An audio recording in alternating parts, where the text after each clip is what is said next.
Hello there and welcome back to Laurence Plays Factorio Planetary Pioneers for what seems to be turning into Gleba Friday. Yes, we're back once again on the swampy planet where some things have changed since the last video. The most obvious of these is with the farming areas, and you'll notice that now there's a wall around the outside of it and lots and lots of these lightning turrets around the edge as well, because we're aware that on Gleba the pollution on this planet is called spores, and that comes from your growing operations. Your factory areas don't actually release any pollution whatsoever. All the pollution comes from these agricultural towers and pulling up and harvesting these trees. And so that means as long as you defend your plantation areas, then you don't really need to worry about the rest of the area. It can kind of look after itself because there won't be any attacks coming in towards it. And so, in an attempt to make this as practical as possible, I've sort of consolidated all of the growth towers for the, these are Yamako, aren't they? Yes, these are the Yamako, into as smaller area as possible. Let's turn that back off again. Pulled them all in together, using quite a lot more of that magic landfill that I mentioned in the last video, hence all these sort of square edges on these things, and getting as much packed into as small an area as possible.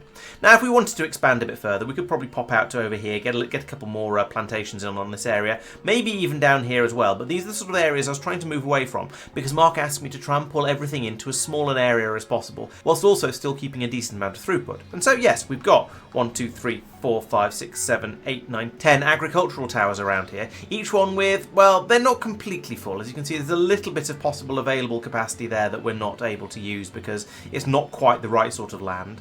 This one is completely full apart from where we've got the belts going out. This one is again not quite there, but generally they've all got pretty good coverage. They've all got a decent amount of space they can cover, and they're all pulling up decent amounts of fruit. And that means that, well, we've got far more, well, I was going to say far more than we do. That's not true, actually. This fruit is flowing fairly freely, so we've got a good amount going through here. I also note that we seem to have an awful lot of seeds on the belt here, so we might need to do something about that, because that might be jamming something up further downstream. Okay, we've got a side balancer running here, so we are actually still currently okay, but we could do with something at some point that will take away any excess seeds and do something unfortunate with them, like just burn them to a crisp. Maybe feed them up and put them in this heating tower or this heating tower up here. And so we decided we want to get these defences built up and ready and working before Gleba tried to glebe us too much. So we've had a few sort of encounters. You saw them in the previous episodes where I was going out actually looking for enemies, and we've pushed them back quite a distance at the moment by the looks of it. There's a few down here, there's a few up here, but mostly we're reasonably safe. I think somebody went out and did a sweep fairly recently. I would like to say it was Mike, but I'm honestly not sure. I can't remember for sure. But yeah, we pushed the enemies back quite a bit. They are outside our pollution cloud at the moment. That's probably going to expand because pollution clouds tend to, but at the moment we're doing pretty well there, I think. And so we've not had too much interference, shall we say, from the locals. We've had a few attacks coming in, as you can see by these stomper shells here. So it turns out when you kill the stompers, they leave a shell behind, which is fun. And down here we can see this lightning turret has 43 kills. This one's got 19, 4, 11, 19. 28 and so on. So the attacks so far as I'm aware, have all come in from this direction. So they're going right onto this corner here. So we've got a little cluster of lightning turrets here, and they seem to be doing a very good job of defence at the moment. We've had a few damage alerts, but I don't think we've actually lost anything over here yet. We seem to be defending the place well enough. Mike has done a similar thing down here with the jelly nut farming. So in a similar way that I've pulled all of the Yamako together as close as possible and then stuck a wall and some defences around it, he's done the same thing over here with the jelly nut. So we've got 1, 2, 3, 4, 5, 6, 7, 8, 9 jelly nut growing areas around here. And again, they're sort of crammed in as close together as possible to make the most of this jelly nut growing area. Because even with the magic landfill, there's only so much you can expand. We can expand out into this sort of purpley area, but not into this purple area or this purple area or etc, etc. We need a different type of magic landfill for that, which we don't have yet. And so this is giving us a bit more coverage. As you can see down here, we're getting a decent amount of fruit out. And if we have a look on the belt up here, you can see that, yes, we have enough Yamako, clearly. There's the same sort of thing with the seeds going on here, where one side of the belt is completely full. Are we doing a side balancer on here? We don't seem to be doing a side balancer along here. That might be a good idea, because I wouldn't be too surprised. Oh no, we've got a side balancer going on. No, we haven't. We're just feeding them out over here to be made into the magic landfill. So my worry is if I follow this back far enough. Oh no, okay, there's a back end of it there, so we haven't actually jammed up that way yet. And if I come down here, we've not jammed up this way yet. Okay, so there's no actual problems with the seeds yet, but because we've got all that productivity from the biochambers, we're getting out more seeds than we should be, in inverted commas, based on the amount of fruit we're feeding out, and so our seed supply is gradually growing. Now that is a good thing, because we do need some of it for making the magic landfill, as previously discussed, and also it means that any that we've lost along the way, because we burnt them or ate them or fed them to the pentapods or whatever happened to them, we can replenish those. We won't be running out of them. But it is still a thing that we need to be aware of. We need to potentially be able to feed some of them off and burn them away if we ever get too many. But once again, as I say, the point is over here we now have a wall going around the edge of the jelly nut plantation, and it's got the lightning turrets all the way around it as well, so if anything attacks it, it'll get zapped by those turrets. Mike's system is slightly different to mine. He doesn't have a wall going all the way around the edge, but he does have it going out all the way around the bit that's expecting to face the attacks, so that's probably going to be absolutely fine. He did miss a couple of towers down here. These ones are still belching out spores into the surrounding areas. It doesn't seem to be a problem because, once again, we don't have any pentapods within any sort of sensible distance of us.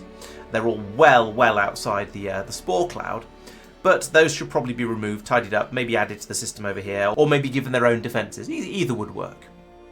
Mike's next project was further expansion of the bioflux, because this is a resource that we're getting through in enormous quantity of, and you saw in the last videos that we were struggling. We didn't have enough of it available, and now, well, along here you can see we're still outputting this looks like pretty much a solid green belt to me. Now the starboard side of it is stuttering a little bit, so we're not using quite all of the bioflux, which suggests that it is just about okay, just about keeping up. But my goodness, even with this sort of 2 tiers of large production facility, which has clearly been copied and pasted, it's still struggling a little bit to produce the sort of amounts that the factory wants. And looking at this, I suspect a large part of that might be because there's not enough Yamako fruit coming in on the inputs. So this belt here, it's running fairly solidly, but it looks like we need to find a bit more Yamako. Whether that's because it's all being dumped out on the same side of the belt and we need to do a bit of side balancing. Yes, we do seem to, because look along here, this is all stuttering.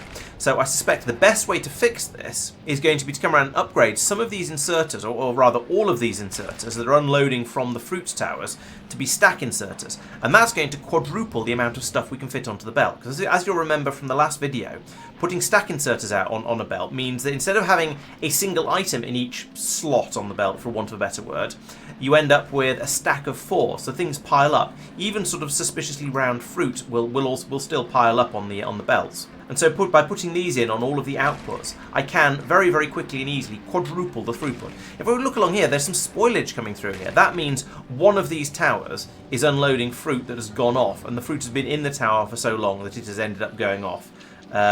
Okay, it seems to have been cleared out now, but it was one of the ones up here, one of these two, had clearly kept the fruit for so long. In fact, look at this one. This is almost all dead. And that's because as we've been going through here, I've just been merging each one on with a splitter, because I was expecting the fruit to be flowing through a lot faster than this. Additionally, I clearly need to be doing something like this and putting some of the fruit onto the other side of the belt as well. So that's a very sort of cheap and dirty side balancer, but at least it'll help. It'll get a bit more flowing around the system, because yes, every single inserter is unloading onto the right hand side because that's what inserters do, and then I've not really side balanced it anywhere at all. And so it's all dreadful, and there just isn't enough flowing through. So that's something I'm going to have to fix in the next stream. But now, if you look at here, you can see the effect the stack inserters have been having. You've got these piles of Yumako on here, as well as some sort of one-size piles as well. So now there's a nice mixture coming through here of the two different heights of piles, and that means we've doubled we've more than doubled the amount going through on the belt here, because we've got it some on the other side as well. And once we pull all the single stacks through, we'll have at least quadrupled it. In fact, we'll probably have octupled it, because ideally we'll have full stacks going down both sides of the belt.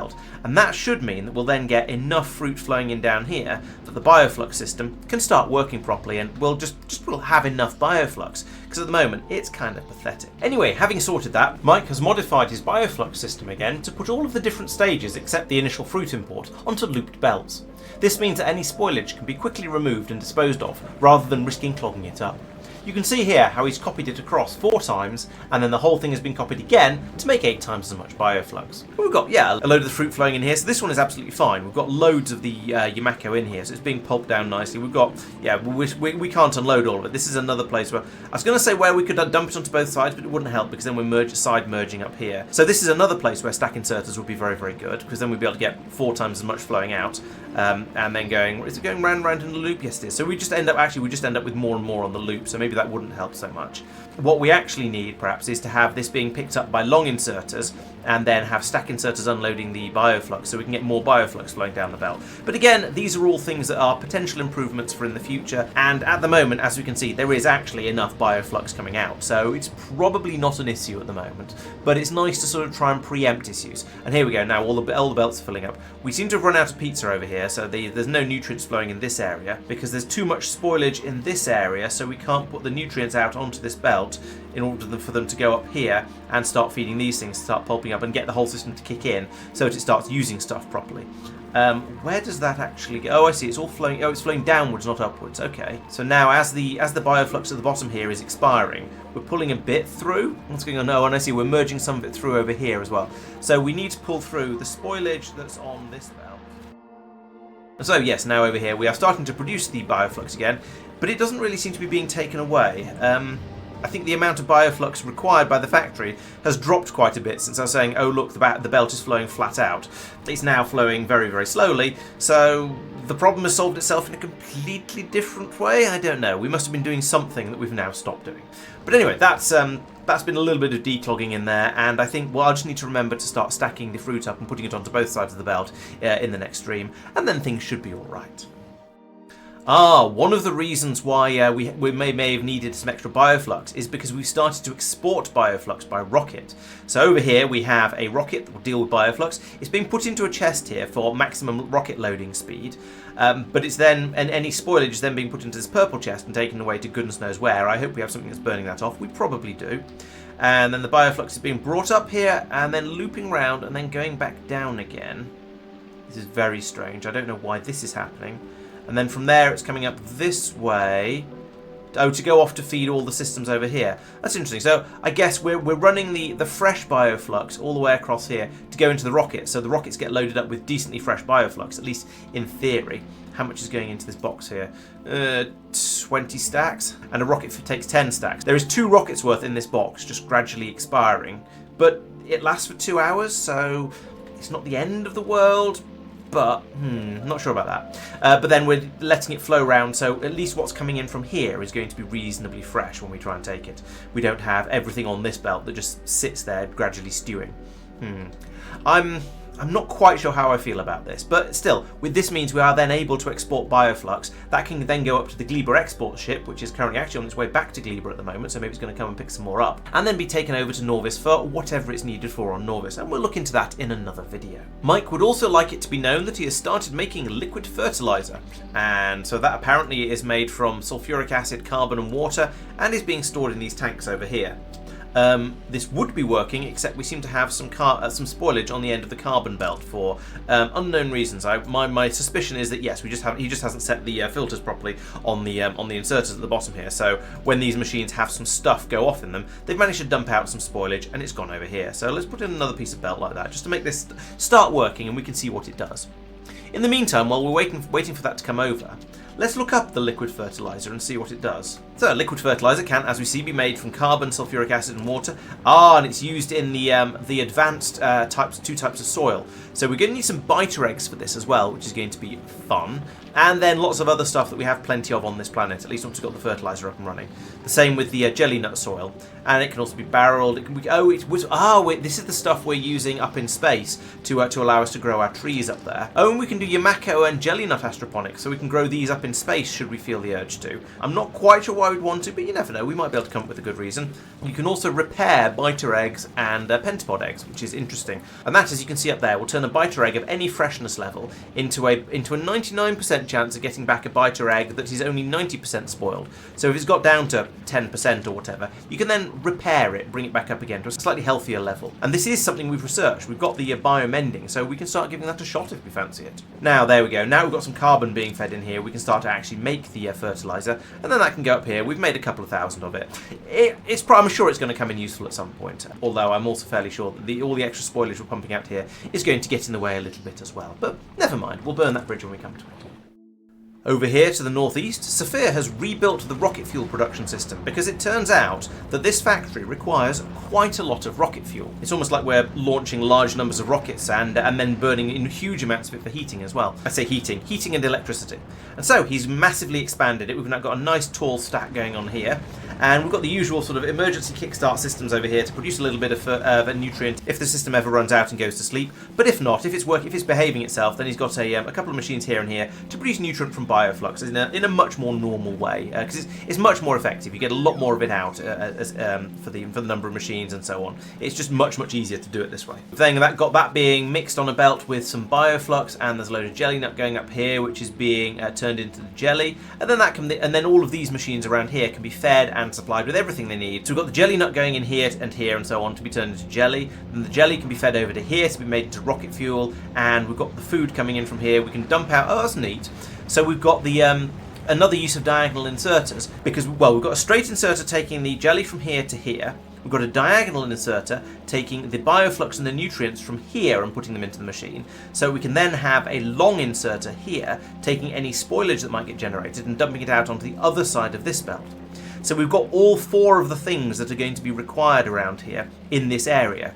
That is bioflux and nutrient and jelly nut, and then spoilage disposal as well. And you can see there's a fair amount of spoilage coming through here, so we do need to dispose of some of it. And having a diagonal inserter here allows us to have two inserters running off this sort of one square here, allowing this to only be offset by one square, and all of this to just work. So that's actually a really neat design. I like that, and I also like that it's only possible because of the diagonal inserters that we got from Icarus. So that's really quite cool. I approve. And then over on the other side, he's got a fast inserter unloading across from this machine onto the belt there, and then a diagonal inserter taken from this machine to put him onto the belt here, because there isn't really room to do anything else, because this substation is taking up most of the space in front of this biochamber, and then the pipes that are bringing in the water is taking up the rest of it. And so using these diagonal inserters like this allows a bit of fiddly work to be done in order to get the rocket fuel out from all of these machines onto the same couple of pieces of belt over here.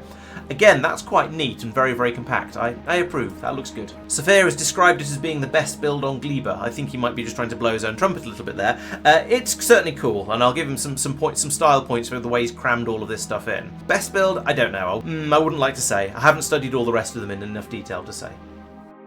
Additionally, down here in the science production area, yes, all the way down here, Sophia says he's stopped egg production, or stopped inputs to egg makers if the science is backed up. So if we have more science than we know what to do with, then we'll stop the... let's have a look and see if we can work out what gets stopped. Okay, so there's some belt up here that we're reading off. We're reading off these three pieces of belt, and then we're sending that signal all the way down to down here, where it's being fed into these inserters that are loading the eggs into the biochambers in order to grow more eggs. And we're saying to only run if there's fewer than 24 science packs on those pieces of belt up there. And as you can see at the moment, there is, so the system is running.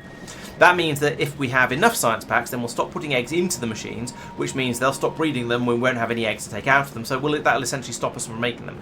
I would guess, yes, down at the bottom here, you'll see that these bottom inserters do not have those settings set on them, because we always want to have the bottom machines running, even if it means we end up with some eggs hatching and causing minor havoc. We want to keep the machines at the bottom running all the time, because otherwise there's a risk of us actually running out of eggs, and that would be very unfortunate. We don't want to run out of eggs and then have to go out and find some more to get the system kick-started again. We wanted to keep a few in at the bottom, even if they end up hatching and as I say, causing minor havoc. The same system is repeated over here and over here and over here as well, so we've got all the machines are just being told to stop running but by not feeding any eggs back into them if there's an excess of science. Now, I noticed to my mild curiosity there are a lot more eggs on this side than there are on this side, and I assume that's because over here we've got, yes, this side of the machines making the science packs are only feeding them onto the right side of the belt, and the machines making them over here are feeding them onto the left side of the belt.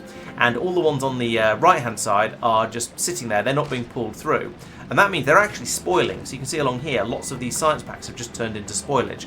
So we don't really want to ship those over to Norvis anyway. We want to make sure they're all nice and fresh. So maybe some sort of prioritization system here would be a good idea. Otherwise, we're just going to end up filtering out. Yeah, you can see again up here, we've got quite a lot of spoiled science packs that have just decayed and given up.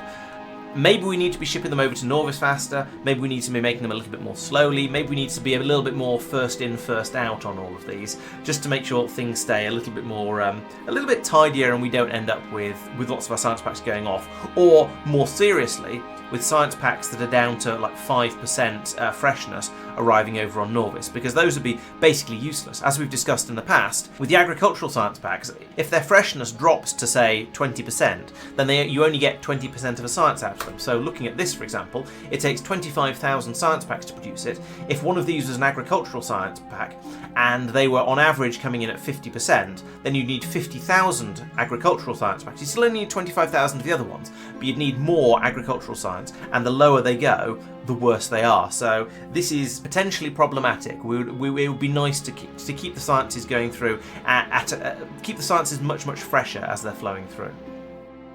And finally, while we're on Gleba, I'd like to take another look at my carbon fibre production facility over here.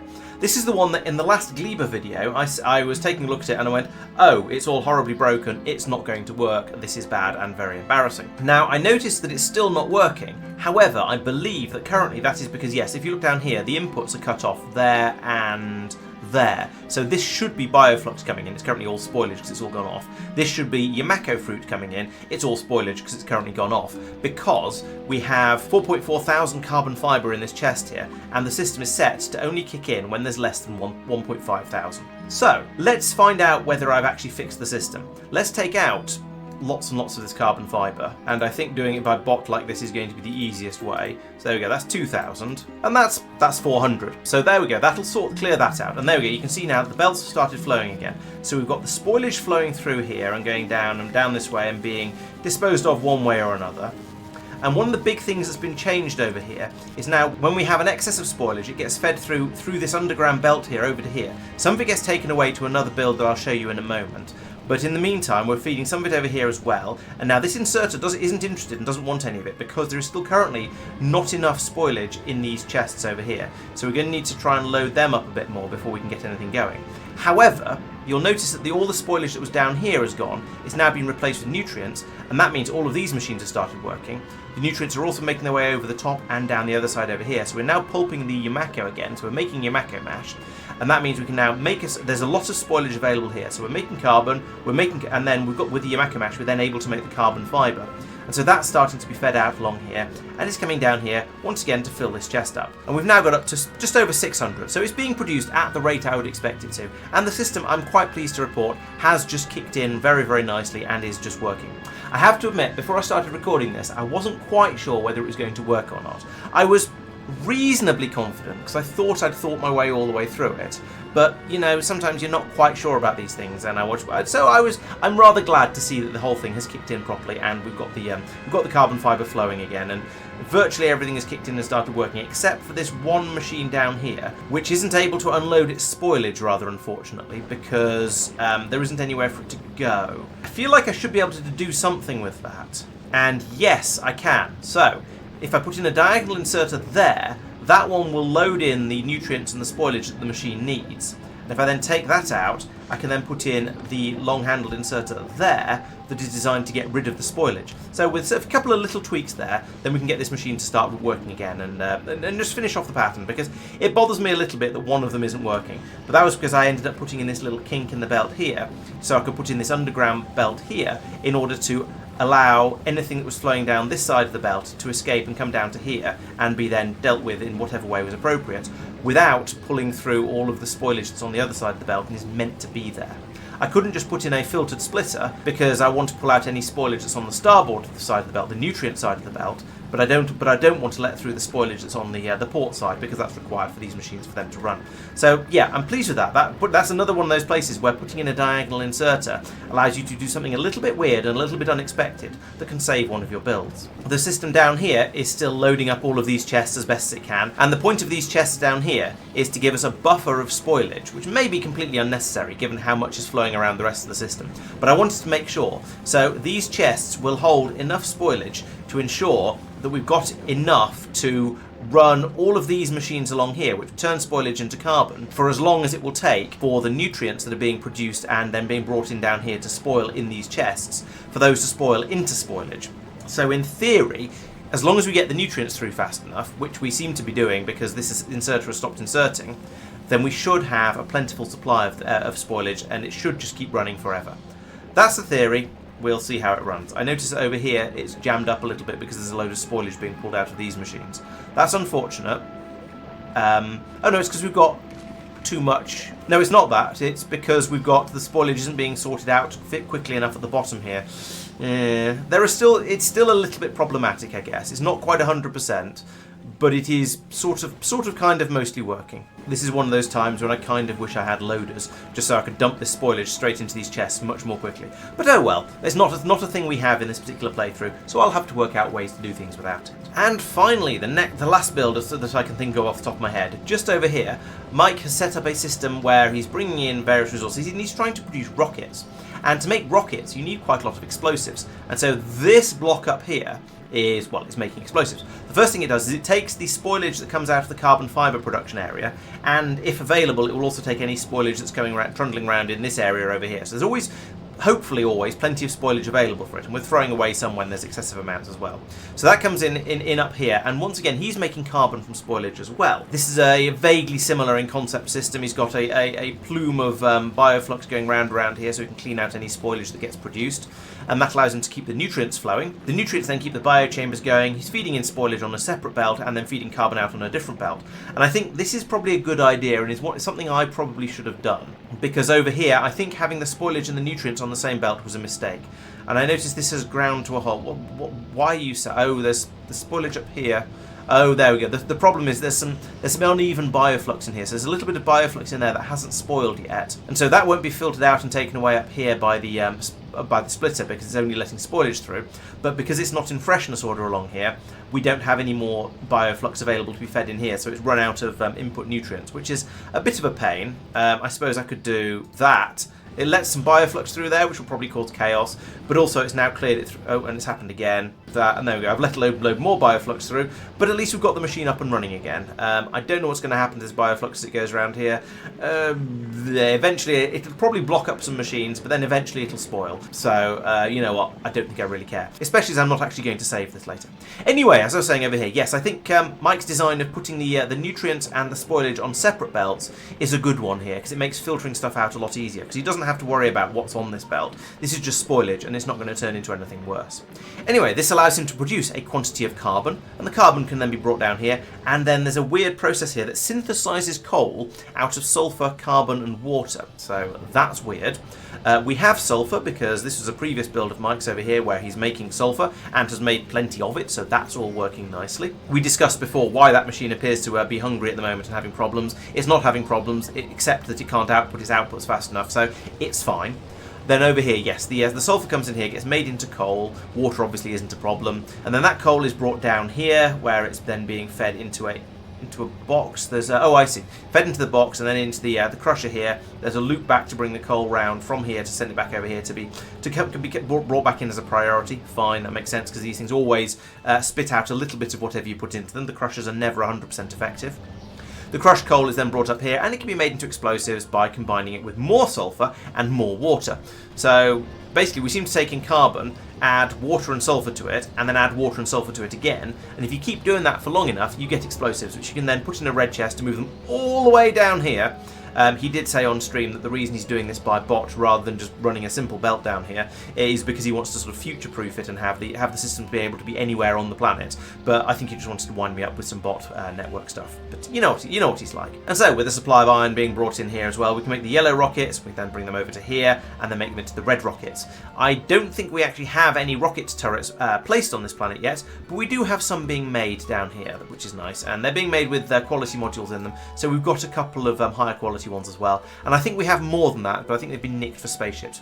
And this is where rocket turrets come from. It makes sense to make them on Gleba because you need carbon fibre for them, and this is where the carbon fibre comes from. You can't realistically make carbon fibre on other planets. So we'll be making all the rocket turrets here and then shipping them out by rocket. So I imagine over here, none of these are set up to specifically be rocket turret silos, but if we need any rocket turrets, they can be brought over here to whichever rocket gets built. However, I notice at the moment none of them are getting built, and that's because the plastic system has failed. And plastic is another Mike build. Apparently I kept assigning crediting Sophia with it in the last video, so apologies for that. But that's being made up here. Yes, here we go. this one, and you are missing your Mako Mash. Because there's none getting out here, because it's all gone stale, because this spoilage isn't getting used up. So that is a bit of a fail. That's going to need to be dealt with somehow. Yeah, we need to clean the spoilage out so that it can be used, so that the system can start working again. As it is, it's probably just going to get worse and worse, because the bioflux that's running around the belt here is going to turn into spoilage. The spoilage isn't being used anyway. Oh, and more's being poured out from here. So yeah, cleaning this out at some point would be nice so we can get the plastic up and running again. Oh well, that can be, again, that's another job for the next stream. Right, having said finally twice, I think this is actually the end of the stream. I've talked about the two builds over here that have been in this area. I've talked about the new suitably armed and defended plantations we've got, and a few other things. Oh, we've got some. We had some eggs hatched down here. No, they've calmed down again once more. Oh, no, there's some more that have hatched. So yeah, as you can see, the eggs do hatch from time to time, and it gets a little bit hectic. Oh, but there we go. This system is probably no, this system hasn't kicked in, because there's spoilage on one side of the belt. So we've been assuming that there's going to be just science packs there, but because half of them are spoiled, we're now seeing down here these inserters are still green, they are still running because there's only 14 agricultural science packs there, so we're still making eggs and they're all just hatching, and we're having pentapod frenzies. Fortunately there's plenty of laser turrets down here, so it actually doesn't really matter. We just need to bring bots over every so often to patch up the little bits of damage they do. Anyway, that was a bit of a distraction, wasn't it? So yes, we've got that up and doing things. We've got the expanded bioflux and so on. The factory has grown a little bit on this planet, ready for us to start doing things with all of these resources over on Norvis, and that I shall talk about in a future video. So, as ever, thank you very much for watching. I hope this has been entertaining, watching how things are going a bit grotty on this planet. We'll be back to carry on with the stream on Monday at 7:30 PM UK time as usual, so we'll fix all these little problems I've been finding and get them sorted out, and by the time you see this video all of that should have been sorted. If you'd like to give this mod a try yourself, then you can grab the Planetary Pioneers mod pack from the Factorio mod portal. Install that in your game and you'll get all of the planets, all the quality of life mods we've been playing with, and then you can edit that to your heart's content afterwards if you want, but it'll get you started. And if you'd like to play in the same universe as us, kick off with the seed 11111, and that should create things that look very, very familiar to you, as long as the mod changes over the months haven't tweaked things too much, shall we say. I'll be back on Wednesday as well to play some more Foundry, where I shall be building out more tunnels, maybe even some trains by that point, and playing with the Xeno alien technology as well that's been added in the last update. These videos will continue to come out every Thursday and Friday, so please make sure you're subscribed to the YouTube channel so you don't miss out on anything. Thank you very much for watching, and I'll see you next time. Bye bye.